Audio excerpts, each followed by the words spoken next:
Hello friends, welcome back to lifestyle goals. सभी को Vijayadashami and Dussehra के शुभकामनाएं। तो होपफुली आपका जो हॉलीडे था वो अच्छा कटा है। तो आज हम लोग एक मेन बाउंड आईपीओ एनालिसिस करेंगे। बहुत दिनों के बाद एक मेन बाउंड आईपीओ एनालिसिस इस चैनल पे आ रहा है। इससे पहले हम लोग बहुत सारे एसएमई आईपीओ एनालिसिस किए हैं जिनका डिटेल आपको अपने प्लेलिस्ट में मिल जाएगा, dedicated to Indian IPO analysis. तो आज जिस कंपनी का एनालिसिस करेंगे वो company B to B information services segment में है। ये ग्लोबल मार्केट इंटेलिजेंस डेटा जो सेक्टर है उसमें आता है and this sector has a huge potential, क्योंकि जितने भी प्राइवेट इंफॉर्मेशन मार्केट में आते हैं वो लोग इनके थ्रू ही आते हैं। तो जो भी बड़े बड़े इन्वेस्टर हैं इनके थ्रू अपना सर्विस लेते हैं एंड इन्वेस्ट करते हैं। तो कंपनी का नाम है ट्रैक्सन एंड कंपनी का आईपीओ डिटेल्स थोड़ा देख लेते हैं। तो सब्सक्रिप्शन डेट ओपन है 10 अक्टूबर से 12 अक्टूबर। प्राइस बैंड रखा गया है 75 रुपीज़ से 80 रुपीज़ पर शेयर। इधर में ऑफर फॉर सेल एक्चुअली आ रहा है ऑलमोस्ट 38 लाख शेयर्स का, एंड जिसके थ्रू ये लोग ऑलमोस्ट 290 से लेके 309 करोड़ रुपीज़ मार्केट से रेज करना चाह रहे हैं। तो मिनिमम बिट लॉट है 185 शेयर्स का। तो अगर आप बिट करते हो तो आपका 14,800 रुपीज़ लॉक इन रहेगा। फेस वैल्यू है ₹1 पर शेयर। रिटेल एलोकेशन है 10% एंड लिस्टिंग होगा both the exchanges NSC and BSE दोनों में। कंपनी के और इम्पॉर्टेंट डेट्स थोड़ा देख लेते हैं। तो finalization of basis of allotment होगा 17 अक्टूबर को। इनिशिएशन ऑफ रिफंड्स होगा 18 अक्टूबर। Transfer of shares to demat account होगा 19 अक्टूबर। लिस्टिंग डेट है 20 अक्टूबर 2022। तो कंपनी का और थोड़ा डिटेल्स देख लेते हैं।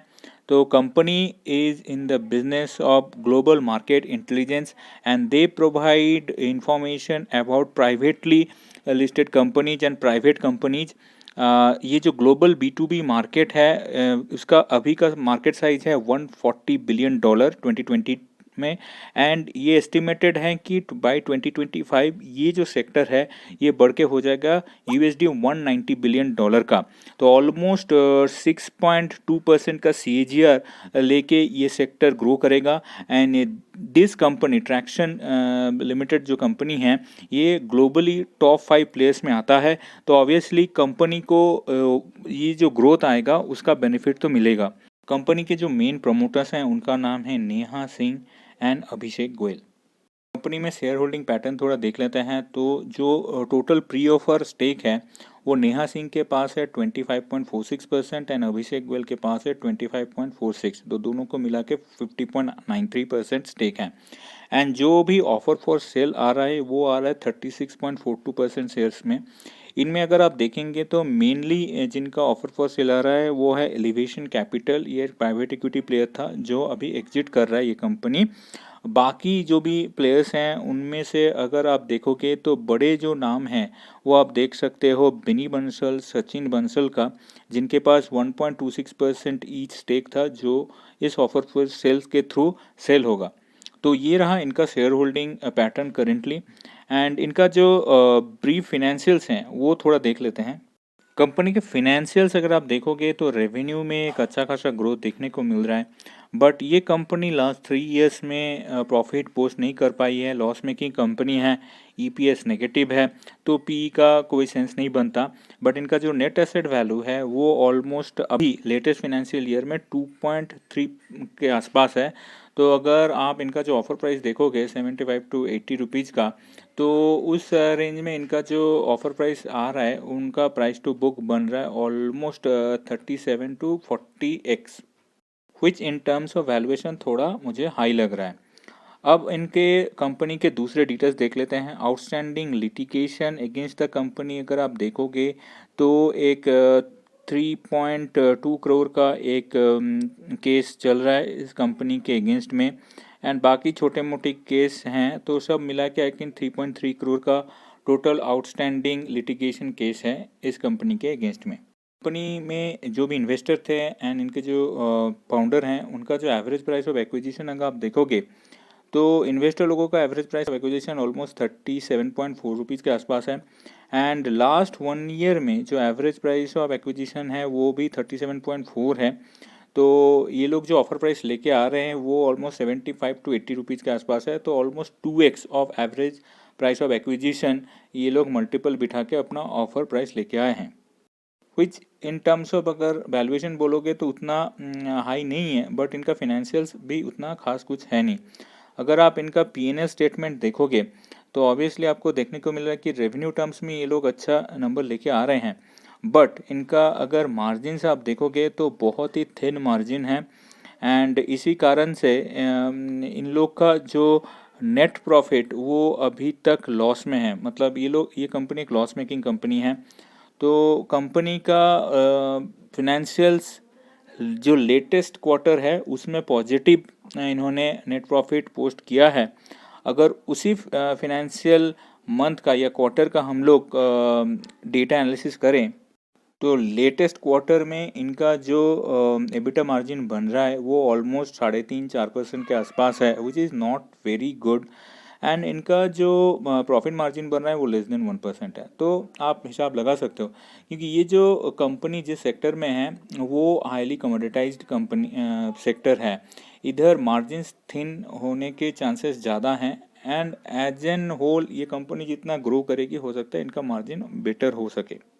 कंपनी का बैलेंस शीट एनालिसिस अगर आप करोगे तो एक पॉजिटिव चीज़ देखने को मिल रहा है कि कंपनी डेट फ्री कंपनी है, which is a good thing. But apart from that अगर आप इनका total current assets and current liabilities के नंबर देखेंगे तो ये company net working capital positive है, तो which is again A good thing. But आप इनके जो एसेट्स देखोगे टोटल एसेट्स नंबर वो बहुत फ्लक्चुएटिंग है। कोई स्टीडी ग्रोथ देखने को नहीं मिल रहा। अगर आप देखोगे 2021 में there was a dip in total asset number. And जो मेजर फैक्टर था वो था इन्वेस्टमेंट। तो इन्होंने इन्वेस्टमेंट लिक्विडेशन किया था, आई थिंक उससे थोड़ा सा गेन कुछ मिला होगा। कंपनी का कैश फ्लो स्टेटमेंट थोड़ा देख लेते हैं। तो कंपनी का अगर कैश फ्रॉम ऑपरेटिंग एक्टिविटीज़ अगर आप देखोगे तो net cash from operating activities number 2020 में नेगेटिव था, 2021 में नेगेटिव था, 2022 में ये पॉजिटिव में आया है। एंड उसके बाद जो नेक्स्ट 2 क्वार्टर हम लोग को देखने को मिला है जहाँ पे रिपोर्टेड है नंबर, वहाँ पे भी ये पॉजिटिव है। तो कंपनी जो negative net cash from operating activities था उधर से उभर के अभी पॉजिटिव टेरिटरी में आया है, which is a good thing for the long term investor. And as I said कि कंपनी धीरे धीरे जितना अपना बिजनेस बढ़ाएगी ओवरऑल ग्लोबली, उतना ये जो इनका जो कैश फ्लो सिचुएशन और बेटर होगा। अब आ जाते हैं वैल्यूएशन की तरफ।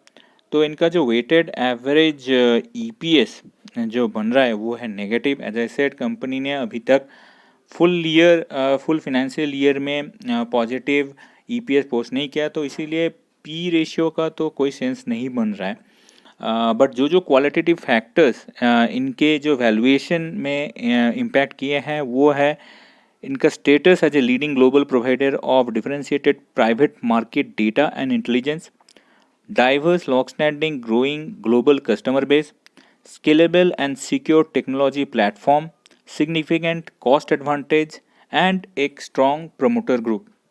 अगेन कंपनी के weighted average return on net worth अगर देखेंगे तो अगेन वो भी नेगेटिव ही है, क्योंकि ओनली लेटेस्ट फिनेंशियल क्वार्टर में इन लोग पॉजिटिव टेरिटरी में आए हैं।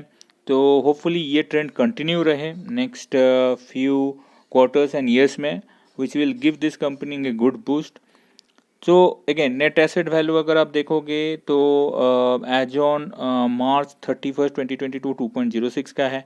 एंड इसके ऊपर अगर जो ऑफर प्राइस लेके आ रहे हैं उनका मल्टीपल बिठाएंगे तो ऑलमोस्ट 37-40x का बन रहा है, which is I think is not very cheap as I said. But ये company as I said it's only going into positive net profit territory recently, तो कंपनी को थोड़ा और टाइम मुझे लगता है लगेगा।